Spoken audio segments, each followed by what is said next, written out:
Madam President, this morning, Majority Leader McConnell spoke about the skyrocketing costs, the broken promises, and the repeated failures of the President's health care law. He pointed out specifically how so many Americans are facing double-digit premium increases because of Obamacare. In his home state of Kentucky, some people face proposed increases as high as 25%. He noted that some people in Indiana could be hit with a 46% jump in their premiums. So how did Democratic leader Reid respond to the news of double-digit premium increases? He said that people are extremely satisfied with health care. He said that the people that the Majority Leader McConnell spoke about are having increases that are, quote, very, very minimal. Now, I'd like to repeat that. The Democratic leader on the floor of the Senate today called premium increases of 25 and 46% very, very minimal. What world is he living in? How on earth can Senate Democrats believe that Americans are satisfied with their health care when they are facing double-digit premium increases? How on earth can the Senate Democratic leader believe these increases are very, very minimal? It's shocking. The Democrats have their head in the sand about the health care law. You can pick up Investors Business Daily, Monday, June 1st, Obamacare deductibles soaring to $6,500 for the silver level plan. Pick up the Wall Street Journal, Friday, May 22nd, health insurers seek big increases. Investors Business Daily today, Obamacare enrollment mystery, 2 million young adults missing. They are not signing up, and there are plenty of good reasons why. And it's not because it's a good deal for them. No matter how bad it gets, no matter how unaffordable it is, President Obama and the Democrats in Congress absolutely refuse to face the reality. They refuse to help Americans who continue to be hurt by this law. And I'm going to talk a little bit about the reality of the law and why Republicans are committed to helping all Americans finally have access to affordable care. Because we all remember when President Obama promised that his health care law would cause insurance premiums to go down by an average of $2,500 per year per family. So where do we stand now? A couple of weeks ago was the deadline for insurance companies to say when they intended to charge, what they intended to charge people for health care next year. This is the first time that companies have been able to set their prices based on a full year of information about how much Obamacare actually costs. From what we've seen so far, the cost is enormous. A lot of Americans are going to be shocked by how much more their health insurance will be.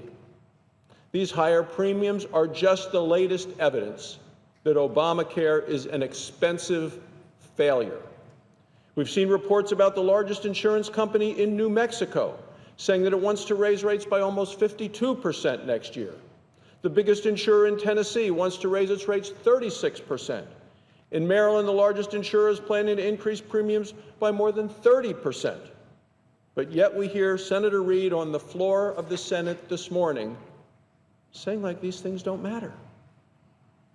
People who in the president's home state of Illinois right now are facing an average premium increase of more than 30%. It seems like there's another headline every day about how expensive health care insurance is becoming.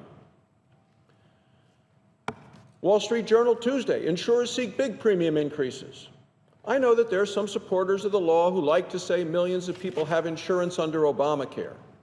Well, how many of them are actually going to be paying these double-digit rate increases next year because of Obamacare? That's what Americans want to know. On Monday, the Obama administration released information on rate hikes for people living in about 41 states.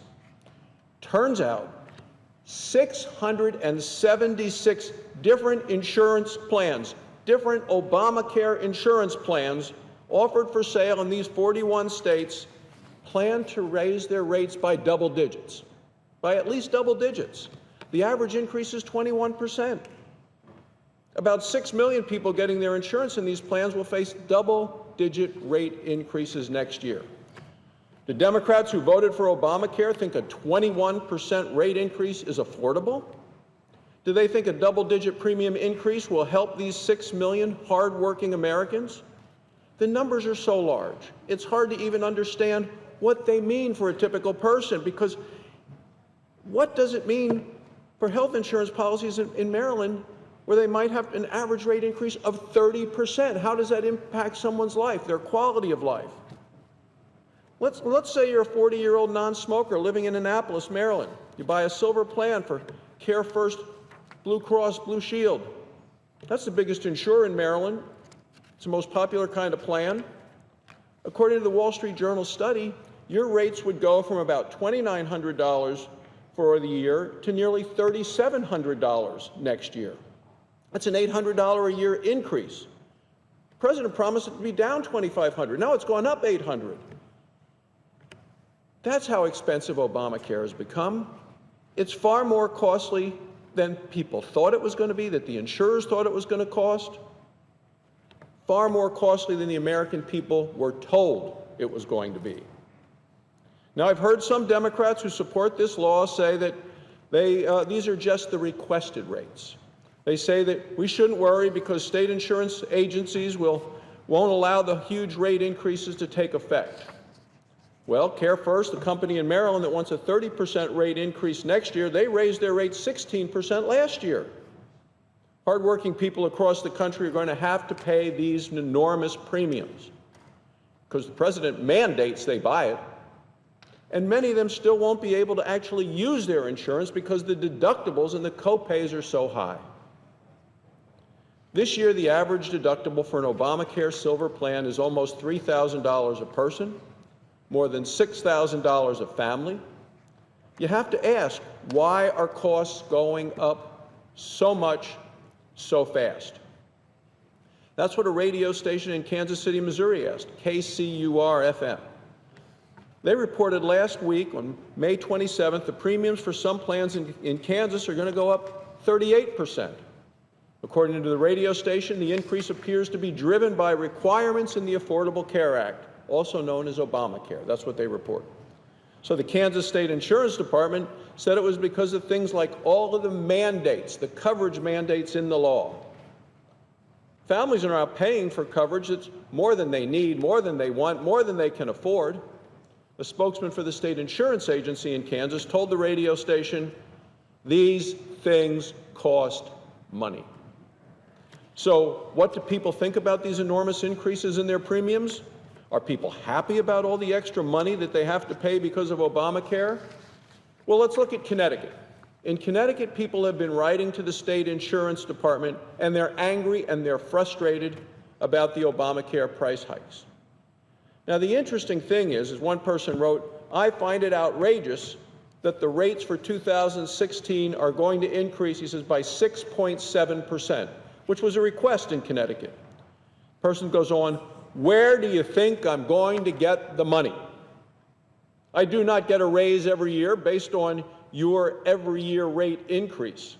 So this is somebody who's having a hard time with a rate increase of only 6.7%. Imagine how tough it's going to be for families all around the country who have to pay 20 or 30 or 40% more next year for their Obamacare mandated insurance. Thousands of families across the country are facing these shocking rate increases, and it might just be the beginning. You know, Madam President, sometime this month, the Supreme Court's expected to decide an important case called King versus Burwell. This case is about the subsidies that some people get to help pay Obamacare's alarmingly high costs. The health care law said that Washington could subsidize the premiums of people who buy insurance through exchanges established by the states. President Obama knew that that wouldn't be enough because he knew that his law was going to make insurance premiums skyrocket. So he told his administration to use taxpayer dollars to subsidize insurance in the federal exchange as well. Democrats in Congress wrote the law to allow subsidies for one group, and then the president then decided to pay them out for another group. So if the Supreme Court decides that the president overstepped his authority, there are going to be a lot of people who could be facing paying the full cost of their Obamacare plans without the subsidy. They're going to see just how expensive this Obamacare insurance is and just how destructive the Democrats' health care law has been. Let's face it, in spite of what the minority leader says on the floor of the Senate, Obamacare has been a disaster. It's bad for patients. It's bad for providers. It has been terrible for the American taxpayers, hardworking Americans working every day to try to put food on the table and pay their taxes as well. Republicans are offering better solutions, real solutions that will end these outrageous and expensive Obamacare side effects. That means giving Americans freedom, choice, and control over their health care decisions. Republicans understand that hardworking American families can't afford Obamacare any longer. Democrats need to admit that their health care law has been and continues to be an expensive failure. If they're ready to do that, then Republicans will work with them to help give people the care they need from a doctor they choose at lower cost. Thank you, Madam President. I yield the floor.